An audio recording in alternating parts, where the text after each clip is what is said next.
morning and hello, welcome back to Sew If I Sew. My name is Jess and this is my channel all about sewing, dressmaking and all things stitch related. And we are back for a nice little Sunday Sews catch up. I gave you guys a choice of videos this week and you went with the Sunday Sews. I'm quite glad you did because actually I've got a lot to tell you. So we will take a little canter really through what's going on in life, what's on my sewing table, what's been nearly sewn, I'm looking at them over there, what's coming up, what my plans are, and most importantly, a very exciting announcement. So grab a cup of tea and let's catch up. So first exciting announcement, I'm engaged, hooray! Adam and I got engaged on holiday in Greece, which is why I haven't posted very much. And we are so excited, guys. I actually picked this out in March of this year because we are a partnership and everything we do is as a result of a discussion. So while the proposal itself, when it was a lovely surprise, it was something we decided we wanted to do together, and I love my ring. It is very beautiful. It's a ruby, which is like my mum's, which I love. So I can't even, I'm so excited. It's gonna be great. We're gonna sit and do some wedding planning this afternoon because we've just got to. We've just got to sit down and work out the basics and then it'll be fine. There's a weird amount of pressure in some ways because I'm a professional event manager. So a lot of people are like, oh yeah, oh my God, is it gonna be amazing? I'm like, it's just gonna be lovely, all right? So, you know, it's sort of a lot. So I wanna sit down with Adam and I don't want it to be like work. However, I am using some of my planning tools from work to make sure we don't miss anything, because why not if you've got it? But I am really excited to plan this together. So the relevance to my sewing channel is, of course, that I would be making my own wedding dress.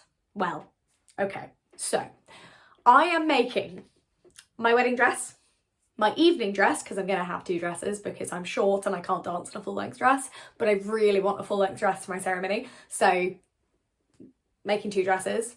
I'm going to make Adam's shirt because that's something my mum did for my dad and I quite like that as a tradition. My mum made her own wedding dress and dad's shirt and then he went and bought a nice suit. So I thought I'd make Adam's shirt, which would be a nice tradition. I'm making 4 bridesmaids dresses. Please help me, what have I done? No, I am actually really excited and I want to make their dresses because there's a lot around bridesmaids and the sort of, you know, the gifts and all that kind of stuff. And I don't think that's something we can afford to do. However, I would love to make their dresses and then have them as something they can wear, as something they can keep as a present from us. And also they don't have to buy a dress and have to stress about it. They're going to choose the vibe they like. Once we've talked about colours and times of year and stuff, they're going to choose the vibe they like. I am then going to come to you guys and be like, help me find patterns. Then we will find patterns and then all the gals are going to converge on the south. We're going to go and look at fabric together and then do a little weekend. And I'm aiming to just smash them out in a weekend. That is the plan. I know, but it'll be fine. They've all requested something floaty, to which my response was brilliant because floaty is easier.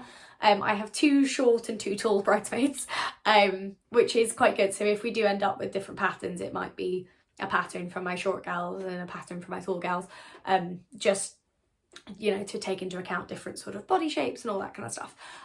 So I'm really excited actually, it's gonna be really fun. And then I'm considering, Adam has a best man and a groomsman.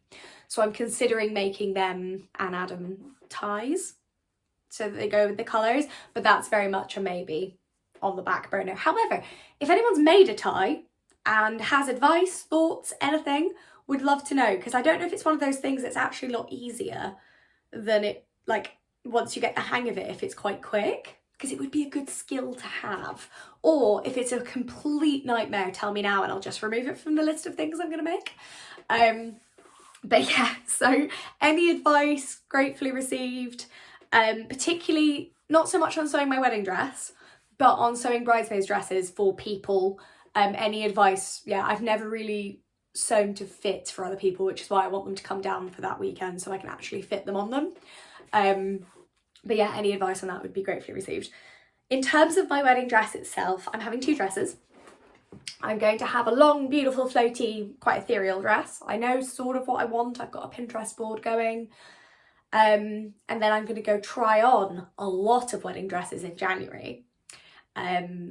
And then, I'll come back to that in a second, then I'm going to have an evening dress that I can dance in and have fun in, and actually I'm going to have a sequin mini dress. Nothing too tight, more like a 1920s vibe, but shorter, because I'm a big believer in weddings reflecting the people getting married, and I am never happier than in a sequin mini dress. That's my vibe, that's how I feel comfortable. It will still be white, it will still be beautiful and beaded and sparkly and everything, but I just feel that that's a lot more me.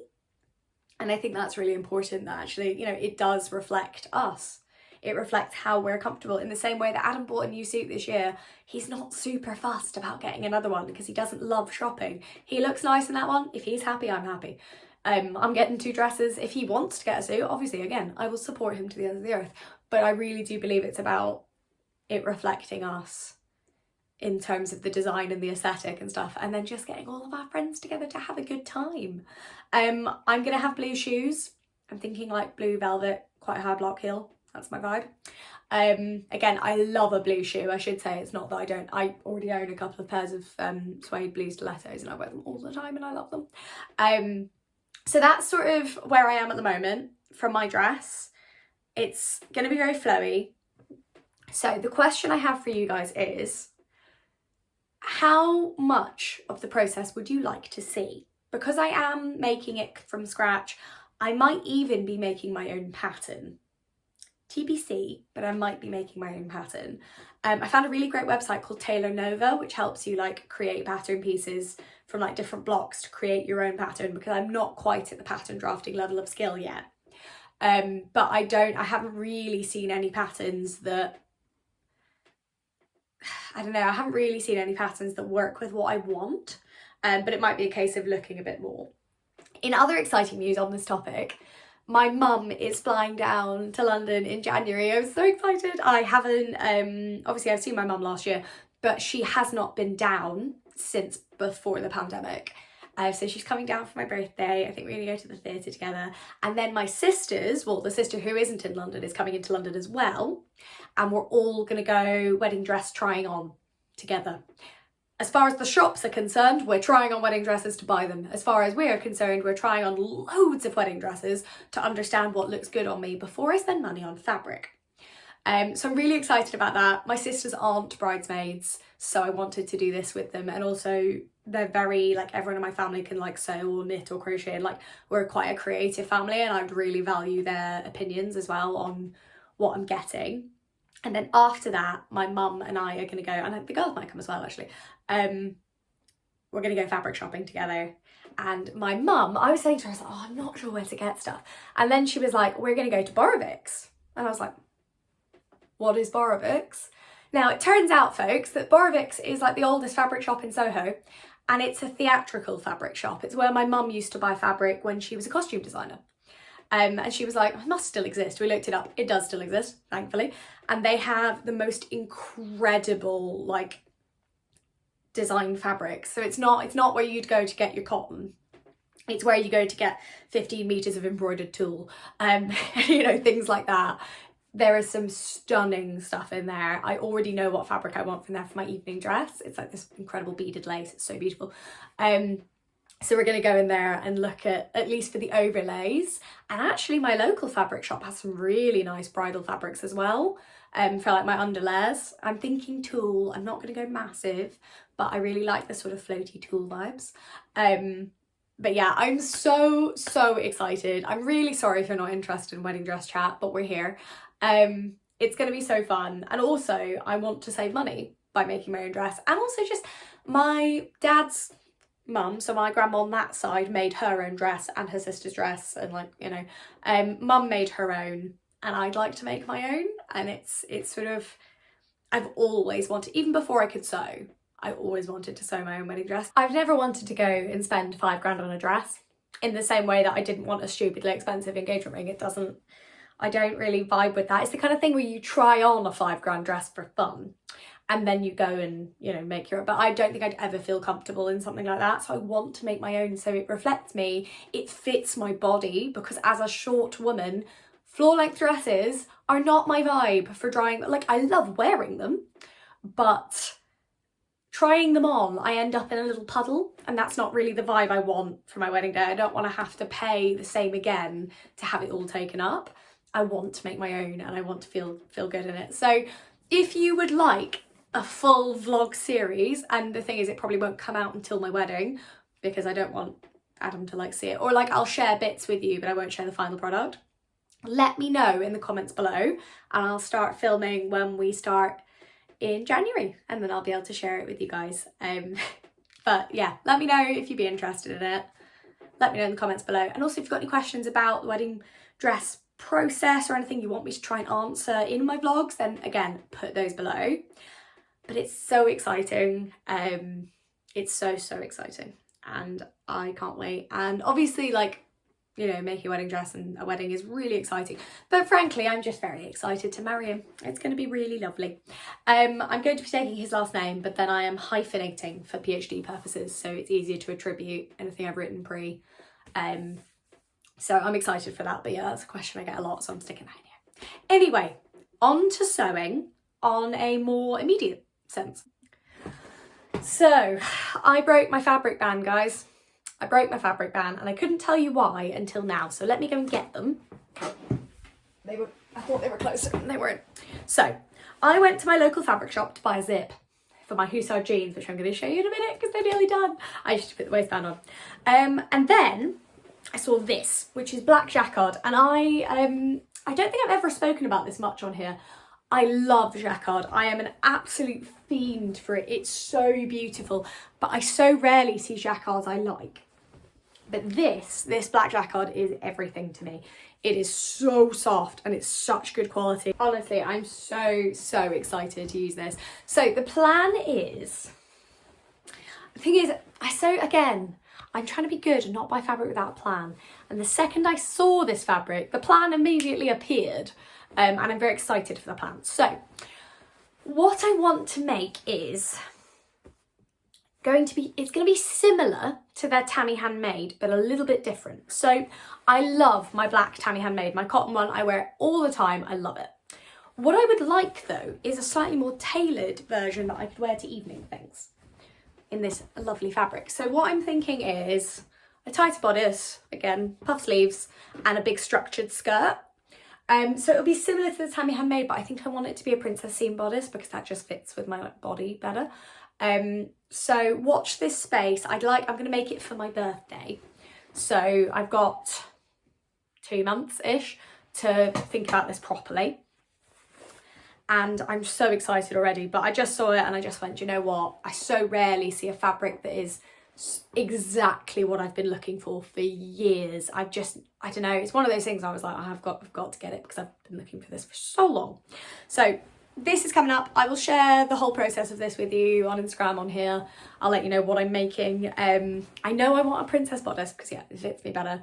Big skirt and big sleeves. So it might be I take the sleeves off the Tammy Handmade and the skirt, but I'll have to put a zip in the back, and then maybe I can adapt the bodice to be a princess seam, maybe. I think I know how to do that as well, because there's no dart on it. Or I take a princess seam bodice that I already know works for me and use that. TBC. But that is the plan. Puffy, short, dramatic. Love it. Here for it. The other fabric, I'll be honest, I just bought because it matched my engagement ring. It's beautiful. Here we are. This is a satin. It's lovely and heavy if I show you the back. So it's like a very light crepe black satin. And it's just stunning. So it looks very red on camera. In like the real like daylight, it looks like a lot more wine coloured. It's still a deep red, but it's just beautiful, and I couldn't resist. I saw it hanging on the bolt like that, and I was just like, it's got to come home with me. I love it so much.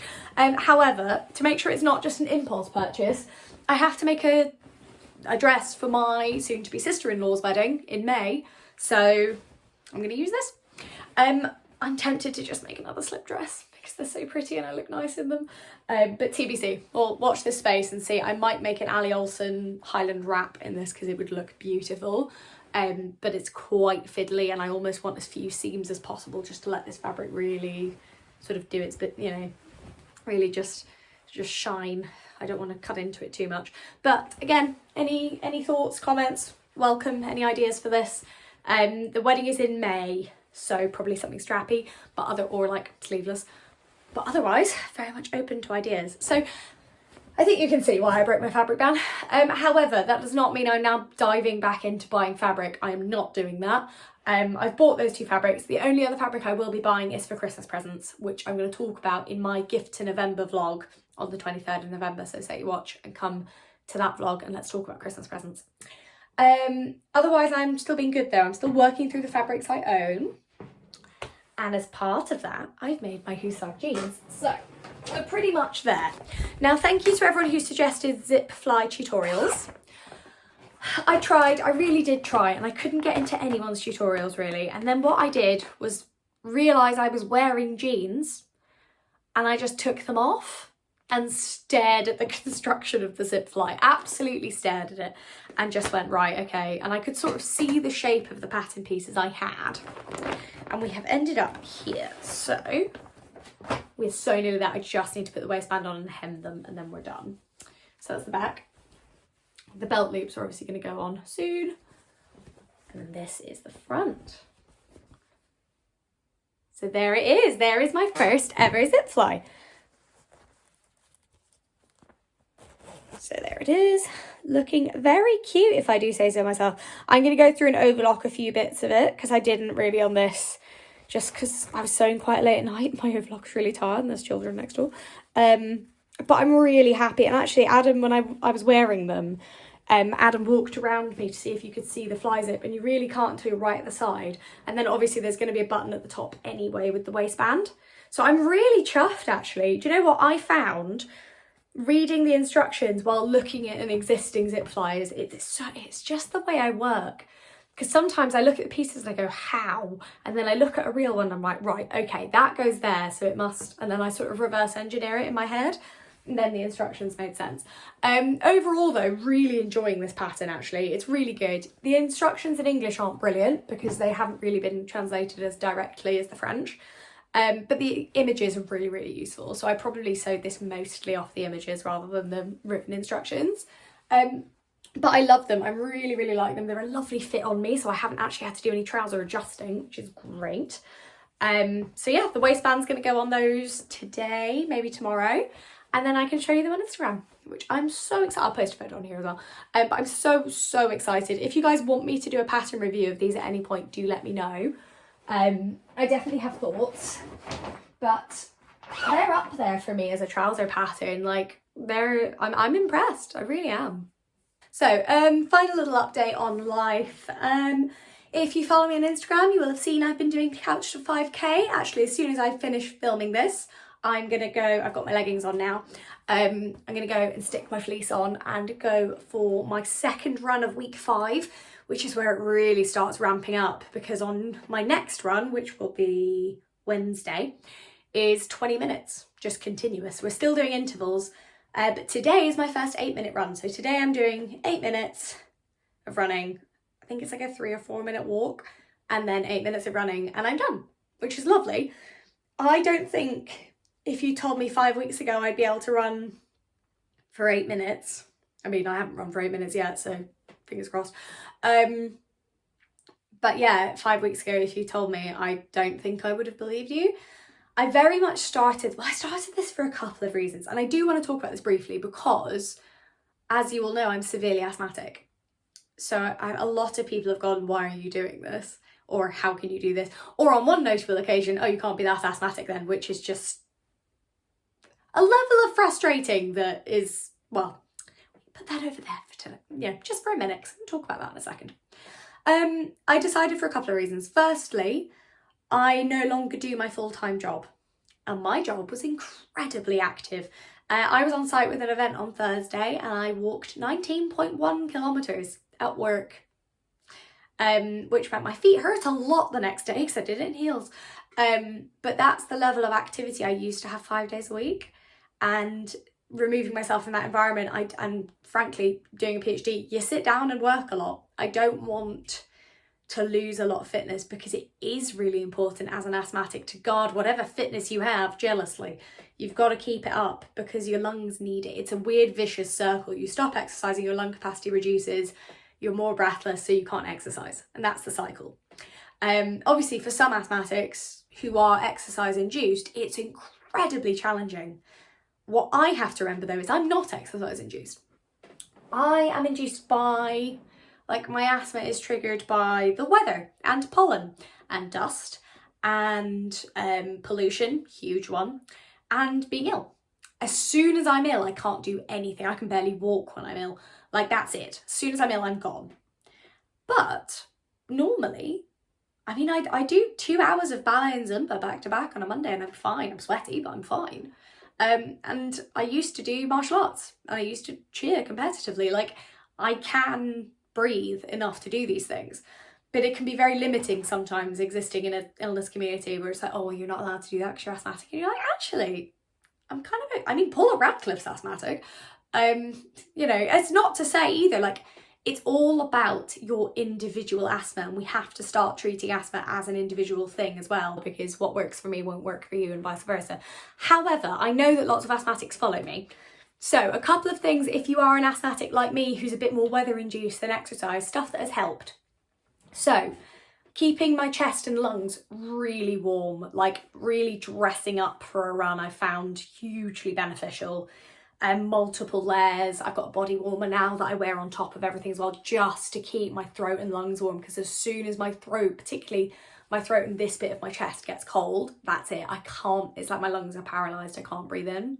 And particularly as well if there's like pollution or anything, like I really struggle. I don't really run on roads either, if I can help it. Or I run, where I live is incredibly hilly, so I can't run up the hills that have roads on them, because it's all too much at once. The gradient's making me struggle anyway, plus all of the car fumes, I can't do it. So I run up a non-road part of the hill, which is like more of a path, but it's away from the roads. It's softer as well on my knees, and then I run down the roadside, but that's kind of fine, and I run down a side that's a bit more well ventilated and less of a well-used road.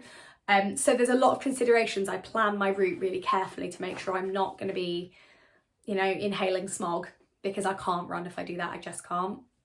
And it's pointless putting myself at risk like that as well. So body warmers, really warm. Steering away from tight running clothing actually has been a big one. Obviously not much you can do about sports bras because they kind of need to be tight to do what they do. But a big one for me has been loose fleeces and not putting too much tight pressure on my ribs. Really being able to let my chest expand and like let my ribs expand when I breathe, so I can breathe properly, because that again is a huge thing as an asthmatic. It can be really hard once you're starting to get a bit exacerbated to breathe out efficiently. So you end up like that, and you can't breathe out, and that's a huge part actually I found of regulating my breathing, is really getting that exhale to be lengthened, so really trying to get into a good rhythm with my running. But as I say, keeping warm, making sure I can breathe normally, a nice loose fleece, even my body one was pretty loose. Obviously inhaler on me at all times, big one. The other one is a slightly weird tip, but it works for me, which is I sing along to whatever I'm listening to, or I mouth along, like, so I'm not making noise unless I'm like completely on my own, and then I will sing along, or like mouthing along, because for some reason, I don't know if it's because I find it easier to get lost in music and then not notice I'm running, because I'm like singing along and having a great time.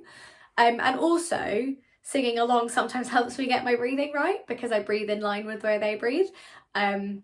So currently my running playlist is the Taylor Swift Eras set list, which I really enjoy, guys. It's so fun. I'm not like a diehard Swiftie or anything at all. I enjoy some of it, it's good fun. My friend Louisa and my new sister-in-law, very much there, absolutely love her, so it was quite fun going to some of the stuff with my friend Louisa, who's now one of my bridesmaids, and it was sort of as a research experience, so I was like, wow, these people are really into this. But I do find that, like, particularly the songs that came out when I was a teenager, I really enjoy. It's just good fun, and you can sort of sing along and have a great time. So I try and queue up songs that are going to help me get through it. So like before I go out on my run today, I will rearrange the playlist so that it suits what I need when. And that is really good fun, actually. I really enjoy that. So there's a little tip from me. But otherwise, yeah, I'm really enjoying the running. It's good fun. And it's nice to do something for my fitness. It's nice to do something for me. Plus, my research looks at ultra marathons. So it is really, really good to be running because I can keep a diary. And then it counts as a type of autoethnography that I can use in my research. So even better, like today where I'm not really feeling it because it's grey and horrible outside, it's for the research, it's for the research. And I'm really enjoying it. Plus, if I get to the end, which I will, Adam's going to come run a 5k with me because his fitness is a lot better than mine, so he can just run a 5k because he does 8 hours of jiu-jitsu a week. So he is brilliant, he is fantastic. But it'd be fun to run it together, and he's going to come, like, there's park runs where we live, so we'll go do one together. And that's a huge, I've never run a 5k, I've never been able to, so I'm really excited. We're going to get there. I'm over halfway through, so positive vibes please, for all of the running times. So one more thing I wanted to tell you guys is I'm pattern testing, hooray! And for once I can actually tell you what I'm working on. So I am pattern testing for Cinnamon Daisy, who are a fabulous indie pattern brand who are quite new to the scene, but I love their patterns, they're gorgeous. And I am testing the new Sylvie skirt pattern, which is a circle skirt, but it's like panels, it's so beautiful. And I'd love to test for them anyway, because I love supporting new indie brands, it's really cool. But also, I really need a decent midi skirt in my wardrobe that's got a bit of flair to it. So I am going to be having a little look through my stash. I'm glancing down now to see if I can see anything I fancy sewing to make that. But I'm actually going to be able to share lots of the process with you. So I'll do that over on Instagram, and I'll share some pictures on here as well. But if you haven't heard of Cinnamon Daisy, go check them out. Buy the willow dress, it's beautiful. And soon we will be able to show you the Sylvie skirt, which I already cannot recommend enough. I'm so excited. Plus, the waist to hip ratio is exactly my measurements, and I'm really excited about that. So yeah, I'll let you guys know how I get on, but that's a little project that's coming up as well. So folks, thank you so much for joining me today. Thank you for listening to me waffle about weddings. I promise I will consign as much as possible of the wedding chat to specific wedding dressmaking videos if you would like to see them. I will also show you exactly what I'm getting up to. I'll show you my Hussard jeans when they're done. And next week I will be bringing you my week in sewing. So you'll be able to catch up with me all week and see what I'm up to. Until then guys, thank you so much for watching.